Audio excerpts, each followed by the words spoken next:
Բարև ձեզ, այսօր ես գրքերի գովազդական եմ։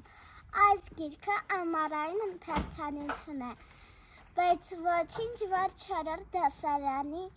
համար է։ Այնտեղ կան տարբեր հեքիաթներ և տարբեր բանաստեղծություններ։ Ես այն կարդում եմ աշնանային արձակուրդներին և ձեզ խորհուրդ կկարդամ, որ դուք ձեզ գնեք այսպիսի գիրք։ Ինձ ամենաշատը այս հեքիաթներից դուր է եկել Ծաղկամանի գաղտնի։ Հիմա ես ձեզ համար կպատմեմ այս հեքիաթը։ Լինում է մի թագավորություն։ Թագավորում ապրում են թագավորը և իր դուստրը։ Մի օր թագավորի մահը գալիս է, ասում է թագավոր, արի ես քեզ պիտի տանեմ։ Թագավոր ասում է թող ես իմ վերջի խոսքը ասեմ։ Նա ասում է, ես ձեզ բոլորիդ սերմեր կբաժանեմ, բոլորը ծաղիկ աճացրեք, ով ամենագեղեցիկ ծաղիկը աճացնի,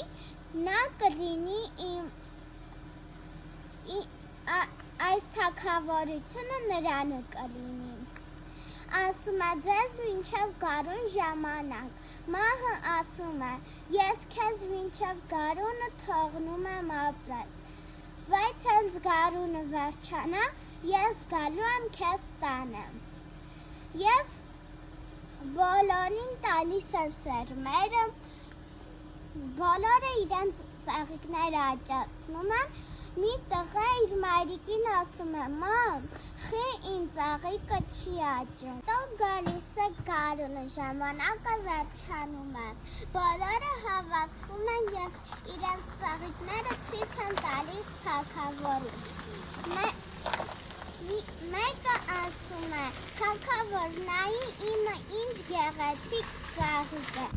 Հետո թագավորը տեսնում է, որ մի տղա ամենավերջում կանգնած է։ Հետո ասում է, տղա, ինչ է եղել, խի դու քո ծաղիկը ցույց չես տալի։ Տղան ասում է,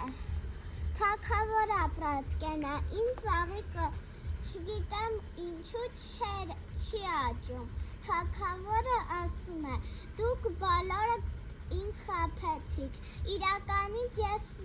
իմ դուստրը սերմերը տաքացրել են և տաքացրած սերմերը ծաղիկ չի տալիս։ Եվ նա ասում է, տղա, քո անունը ինչ է։ Տղան ասում է, իմ անունը Տիգրան է։ Թագավորը ասում է, արի դու կլինես թագավորը։ Մնացածը ես ձեզ չեմ պատմի։ Խորհուրդ կտամ, որ դուք գնեք Էդիվինդ տպարանից։ Պակա-պակա։